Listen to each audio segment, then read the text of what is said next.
जन हुंकार की इस एपिसोड में आप सभी का बहुत बहुत स्वागत है। मैं हूं महेश बहुगुणा, आप देख रहे जन हुंकार एपिसोड। आज के जन हुंकार एपिसोड में number of missing children cases की सुनवाई करते हुए सुप्रीम कोर्ट ने कहा लगभग 47,000 से ज़्यादा पेंडिंग पड़े केस। हर साल 1,000 से ज़्यादा बच्चे हर साल गुम हो जाते हैं और जिनका कोई रिकॉर्ड नहीं मिल पाता है। इन सब पर चिंता जाहिर करते हुए और डायरेक्शन भी सुप्रीम कोर्ट ने जारी की है।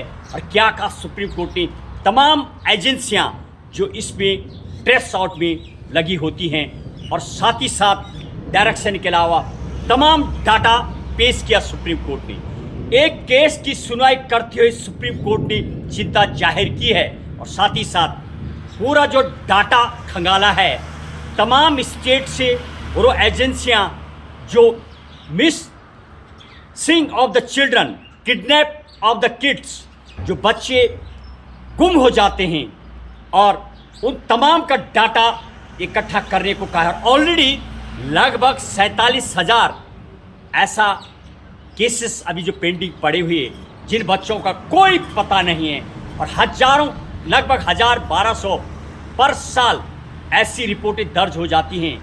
एक डाटा के मुताबिक जो सुप्रीम कोर्ट के पास आया है उनका पता नहीं चल पाता है। सुप्रीम कोर्ट ने 5 स्टेप बताते हुए तमाम जो एजेंसियां हैं उस पर कोऑर्डिनेशन बनाने को कहा है, डाटा शेयरिंग के लिए कहा है। वो तमाम डाटा तमाम एजेंसियां जो इन्वेस्टिगेट करती हैं, ट्रेस आउट करती, इसमें जुड़ी होती हैं, सभी को मालूम हो। इसके अलावा ये भी पता लगाया जाए कहीं बच्चे कुछ जैसे बांग्लादेश या विदेशों में कई बच्चे का जो व्यापार है कहीं बेचे तो नहीं जा रहे बच्चे, क्या है आखिर, और तुरंत त्वरित कार्रवाई हो। एक ऐसा टास्क फोर्स भी बनाया जाए जो एंटी बच्चे जो गुम हो जाते हैं, मिस हो जाते हैं या किडनैप हो जाते हैं, उन पर एक ऐसी समन्वय समिति बने जो तुरंत कार्रवाई करे। ऐसी एजेंसी का आपस में तालमेल हो। साथ ही साथ जब बच्चा मिल जाता है तो तुरंत जितना जल्दी हो उसके घर वालों तक उस बच्चे को सौंपा जाए और जब पता ना लगे उसका आधार कार्ड बने।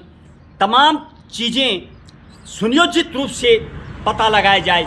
इस तरीके से यदि बच्चे जो गुम हो जाते हैं और किडनैप हो जाते हैं उनका लापता है, अभी भी 47,000 से ज़्यादा जो केस पड़े हुए, आखिर इस पर कब होगी त्वरित कार्रवाई और कब मिलेगा लोगों को फैसला, कब होगा न्याय?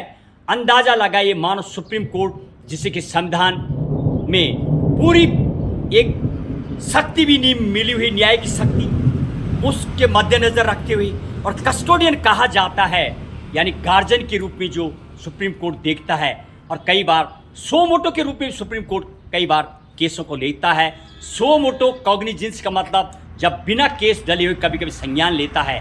तो मानो जब से सूर्यकांत नए चीफ जस्टिस आए हैं, अनेक ऐसे फैसलों पर कोर्ट ने डायरेक्शन दी है जो तमाम दबे हुए थे और एजेंसी, इवन डिजिटल अरेस्ट को लेके भी लगातार सरकार ने एजेंसी सीबीआई तक को कटघरे में खड़ा करते हुए तुरंत उसके ऊपर भी एक लोगों को राहत देने की बातें की। अनेक ऐसे मामले सामने आ रहे हैं। कहीं ना कहीं शायद जो कस्टोडियन जिसको कहा जाता है, गार्जियन का रूप जो सुप्रीम कोर्ट को दिया है, इंडिपेंडेंट बॉडी जो काम करती है उस हिसाब से काम करते नजर आ रहे। अब आप अंदाजा लगाइए क्या सोचते हैं आप। किडनैपिंग, मिसिंग चिल्ड्रन का जो डाटा है जो सुप्रीम कोर्ट ने कहा है, क्या और एजेंसी भी इस तरीके से अलर्ट में आएंगी और कितना असर होगा ये तो समय ही बताएगा। देंगे आपको आगे रिपोर्ट कितना सुप्रीम कोर्ट की जो डायरेक्शन है वो काम करती है और क्या एजेंसी अलर्ट होती हैं। डिजिटल अरेस्ट को लेके भी देंगे आपको अगले एपिसोड में खास जानकारी, जिसमें सुप्रीम कोर्ट ने डिजिटल अरेस्ट को लेकर के कहा था एक लोगों को जो पैसा मिस होता है, डिजिटल अरेस्ट होता है, उसको वापस देने की बात की थी। उसके भी देंगे आपको जन हुंकार एपिसोड में जानकारी। खासी मिसिंग को लेके सख्त नाराजगी दिखाते हुए, चिंता जाहिर करते हुए सुप्रीम कोर्ट ने एजेंसी को जवाब तलब किया है। अब क्या वास्तविक एजेंसियां उस हिसाब से काम करेंगी जो सुप्रीम कोर्ट ने कहा है, बताएंगे आपको अगले एपिसोड में। बस आज के जन हुंकार एपिसोड में इतना ही। कीजिए इंतज़ार अगले एपिसोड का। जय हिंद, जय भारत।